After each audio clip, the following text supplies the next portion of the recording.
Hello my DIY friends out there on the internet. Jeff here and welcome back to the channel. Today we have another great video here for you. This is a scene that you probably see in a lot of properties. I bet this is what it looks like in your house with the cable TV. It's just the rat's nest and wires poking out of one end of the wall and into another wall. Well, how do you get rid of all this? How do you make this look like it's not even here? Well, today's video we're going to show you exactly how to do this. We're going to make all of this disappear. And it's going to be nice and sleek, and you will absolutely love it. So let's get busy.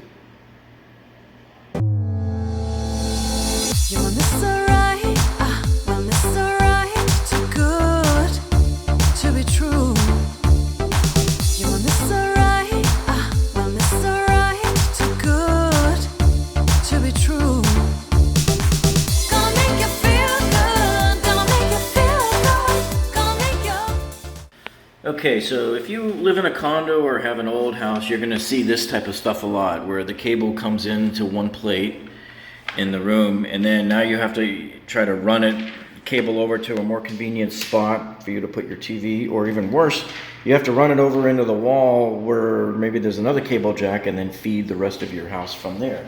So that's what we have here. This is what we originally had here. In this particular property, there was originally RG59 cable that was run way back in the early 70s. This type of cable is no longer usable with current cable technology. So the homeowners association here at this condo just brought in a new company that brought us fiber optic cable here, right? And so we were getting ready to flip this condo here, and we had the wood flooring all done, we had the baseboard done, and then they came in and said, oh, we have a new cable company. So they brought in this new system here. So we have the cable that comes in here, but luckily somebody in the past had already run some kind of cable here that went up in the wall and goes over to the living room and the other rooms. So that's the RG6 cable that they ran. Somebody was smart enough to look ahead and use the much better cable. Okay, so now all we have to do is make this disappear. So what some people do is they just use these little staples and they run them across the top of the baseboards, but that just looks really tacky. So what we're going to do is we're actually going to pull these baseboards back off the wall. We're going to come right here to this spot right here, and we're going to chisel down an opening here, a channel, to allow this cable to drop down to the floor level. And we're going to run the cable beneath the drywall. The drywall usually runs about a ½ inch off the floor. Hopefully that's the case here. And so we'll run it down in the channel underneath, behind the baseboard, where you'll never see it. And it'll come down here, over here. And remember, our plate is over here. This is where the cable TV enters the apartment here. So when the cable gets over to this point here, we're going to channel up inside the drywall, up inside here, and this is just an empty space in here. And there's a cement block wall, so I think we've only got maybe an inch or two back there. So we're going to put in an outlet box in here, run the cable up into the outlet box, and it will mate to this one here. And then we'll put just one outlet here, okay, this is the master bedroom. So whoever brings in their TV will just plug it into here, and they'll never even know that there was this other wire here, and it will still feed to the rest of the house because it's being hidden inside the wall there. So let's make that happen. All right, so here's our wall, and we just pulled down the baseboard to expose the bottom of the wall. So what we're going to do is carve a hole straight down to the bottom, and we're going to run the cord along back in the channel there. We'll tuck it back in there behind, but you can see here it starts to widen a little bit for us, so it'll be easier to tuck it down in that channel all the way to the end of the wall there. And then we'll turn right and bring it over towards where the cable comes in from the outside.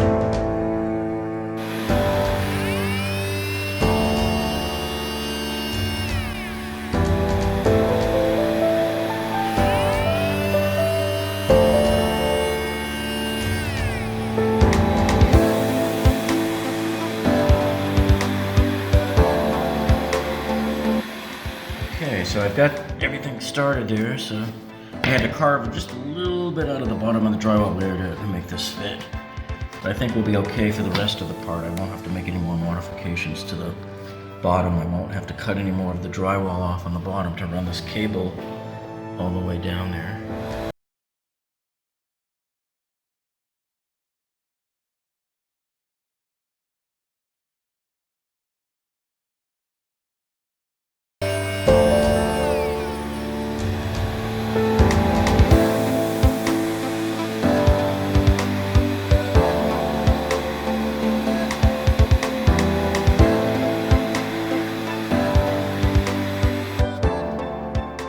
Okay, so there you can see we now have it routed all the way along the corner, and I created this cut up going right up here to where we're going to put the outlet right there. So all we have to do is run the cable right in this last bit around the corner and we'll be fine. Ready to go to the next step. Okay, so this is our outlet that we're going to use. So I got a double wide. So this is one of those plastic ones that will clip itself to the back of the drywall. See, those flip up. And when you screw it in, it just tightens in from behind. So you can see I just took the door off of the right hand side. So we'll have this whole open cavity here. We'll cut a hole here in the wall and it will slip in, and only the left side where the actual outlet box part is will be in the hole there facing you. You won't even see the part on the right. It will be buried behind the drywall. You can see how it shapes to carve behind the drywall here. And I'll put a link to this product down in the description for you so you can go and study it further. So you see the two holes on either side there. So the line, which is right here, is going to come in from the outside of the house. And that's going to come in this top hole here. Okay, and then inside of it we're going to have this splitter. So the line will come in from the outside and it'll plug into that splitter right there. And then you have two outputs. One of them will be in here for this bedroom, and it will just go right to the front of this box to the jack on the plate, on the wall plate. This other output here will go right back out this other hole, and it will be going down to this cable right here that we just ran onto the baseboard. So it will snake up, and it will come up here and meet inside the box. So when we are done, that's how our connections will be made, and nobody will ever know that there was another cable being run anywhere, except it'll be inside the box. That's how the next installer will know. This would be a perfect time, if you haven't already, to hit that subscribe button down below. And once you hit that subscribe button, you'll see that little gray bell. Click on that, and that will alert you to every time we put a new video so that you'll never miss a video. And also, if you like our video here, you can click on the thumbs up button down below. That lets us know that you like us. And any questions you have, please enter them in the comments down below too. Alright, so after doing some dry fitting over here, we decided we have to cut the right side off of this box in order to fit the splitter and everything. The splitter, with the cables tied to it, it just takes up so much space. So we really needed to have it wide open on the right hand side there, so we can have some things sticking off to the right beyond the boundaries of this two gang box here. So let's go ahead and get everything installed. Alright, so after much cajoling and haggling and forcing this thing around here, you can see we have our splitter in here. So the wire coming from the main cable is now behind the drywall here with its little line filter attached to it. So now I just force our splitter back over to the right as far as I can, and I might even go a little further with it too. And so I just have this little stub of wire here that goes from here to the outlet plate, and I might just try to wrap it around inside the box so that I can now attach this outlet plate to the outlet box, and then this line here is going to the bedroom's receiver right there. Okay. As we come back to the box, we can see the other output of the splitter here. You can see what we did was we ended up drilling a hole on the bottom of the box here because it was the best way to get the cable up into it, because now it just comes down here. It goes down across the wood floor here, makes a left turn in the corner, and it runs all the way back up the wall right over there to that other little slit that you see right there where it disappears into the wall. So all we have to do is just put this together now and do a quick test and make sure we're still getting our channels and everything and the internet, and I want to test the internet speed.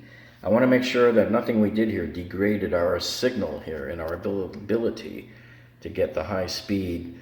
This is supposed to be 25 megabit per second upload, and I believe something like 160 megabits per second download.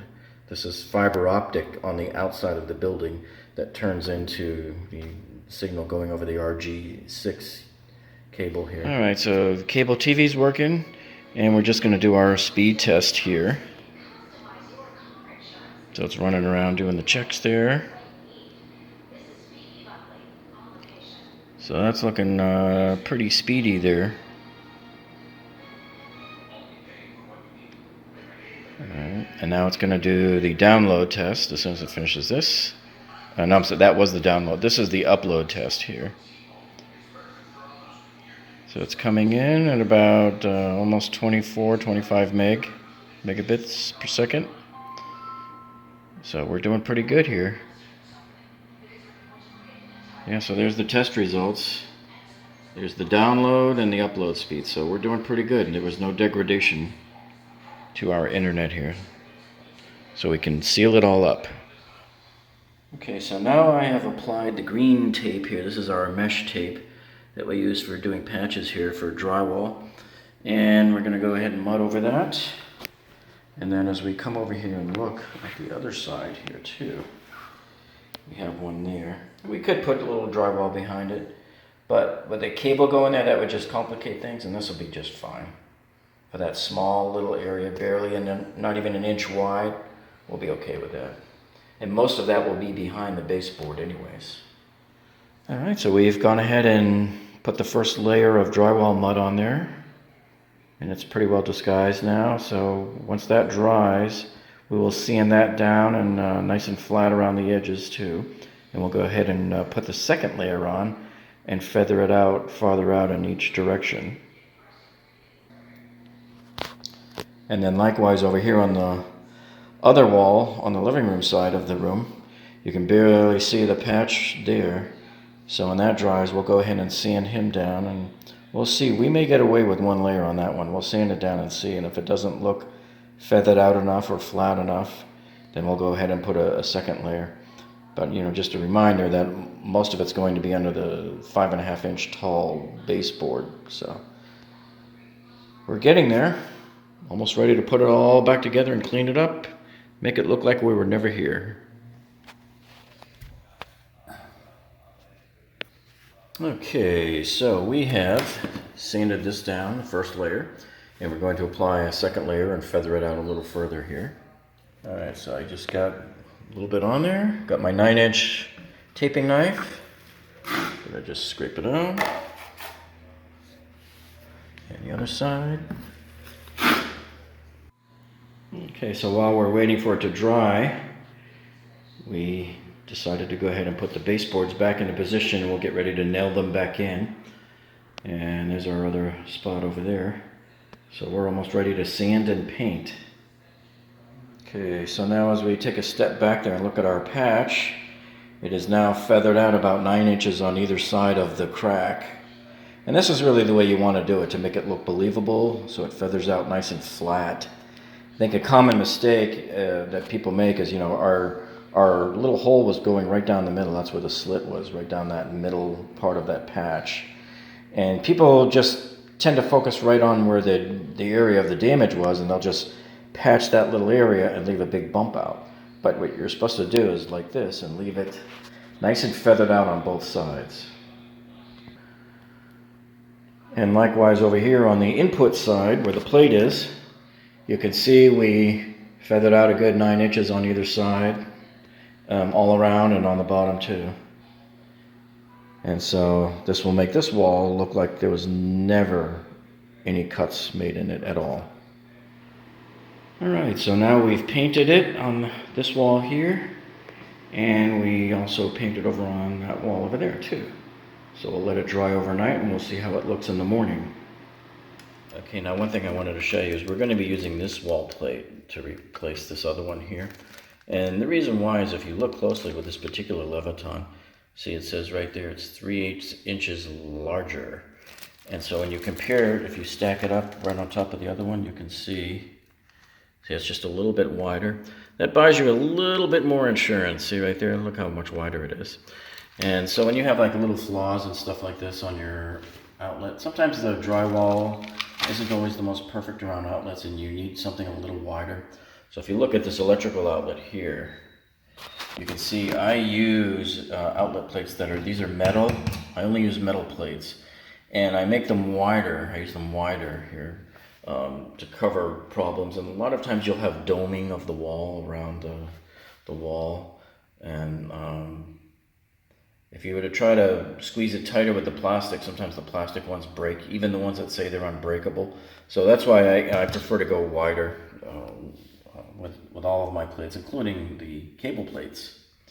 So anyway, I'll put a link down in the description for this one so you can check it out for yourself. Alright, so now we've painted it on this wall here, and we also painted over on that wall over there too. So we'll let it dry overnight and we'll see how it looks in the morning.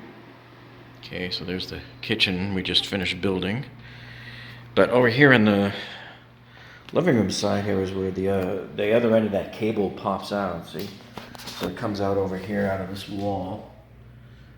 And we're going to go ahead and make another outlet plate there and stick it on the wall and attach that cable to it as well.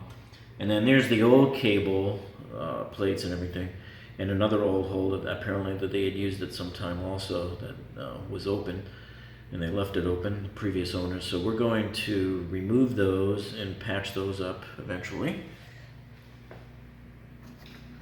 So we'll have this looking a lot neater pretty soon too. Alright, so now to put the baseboards back on, I'm going to shoot some brad nails here and there. And I try to shoot them through a stud whenever possible, so I use my stud finder here. And we always know there's going to be a stud right near the corner. And then typically you look and maybe about 16 inches later you find another one. I don't know why they have this one so close. But there's one there, so I've got the tape there. And I need to find the next one down, which is right there. So we're going to put the tape right there. Double check it. Love this. This is probably the best stud finder tool I've ever got of all the ones I've ever tried. They come in blue and yellow, I think. You can't get them in the stores anymore, so I'll put a link down in the description for you to find it on Amazon because it's hard to find them in the stores anymore.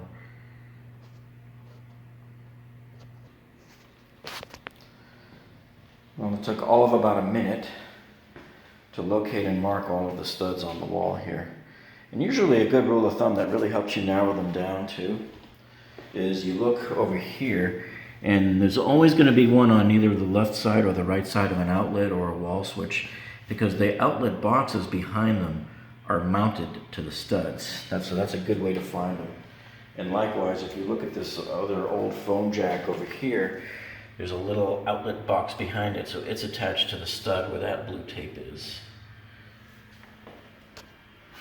So now I'm just going to run my brad nails right through where the studs are, and then we will add some latex caulk along the top here, and we'll be good as new. And here you can see just how concave the wall is right there. It goes in almost 3/8 of an inch there, and then it comes back to meet the top of the baseboard again. Okay, so now we have the plate on there. That looks a lot better than it did before, with just a cable poking out of the exterior wall here by the window.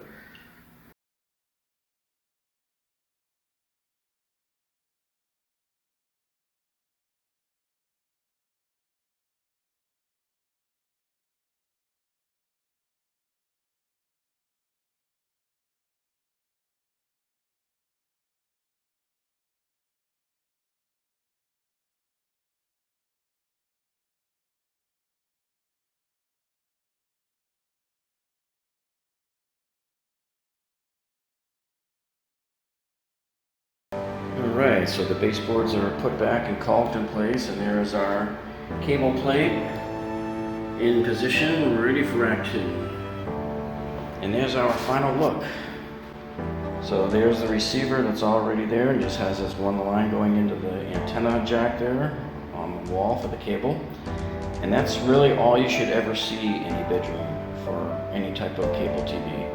So let's take a step back and look. You remember what we had before when we first started, how ugly it was, what a rat's nest of cable and wire it was. It was coming out of a hole in the wall over here. We notched down the drywall and ran it along the bottom of the drywall baseboard, behind the baseboard, and turned it right and chiseled another channel straight up. We put in our own box, and there you have it. There's the end result. That looks so much better than that tacky look of people having a cable stapled every 6 inches all the way around. And to me, nothing looks worse than a cable trying to do a 90-degree turn when it can't, so you got this curve sticking out in front of your wall there. Just looks so unnatural. This looks way better. So I would call this a success. In fact, you can't even tell where it was coming out of the wall before. I know where it came out because it was right where that line is between the two planks. It was right directly in front of that, so you can't even see. So anyway, I hope this video helped you. And if you found this video useful, please give us a thumbs up down below. And you might want to use this opportunity as well to subscribe to our channel so that you can come back and binge watch many other videos on engineering disasters and other remodeling efforts around your house. And when you click on the subscribe button, make sure you also click on that gray bell icon so that it will alert you every single time we upload a new video, and you'll be ready to go. All right, so that's it for this week, folks, and you have a great one, and we'll see you on the next video. Bye.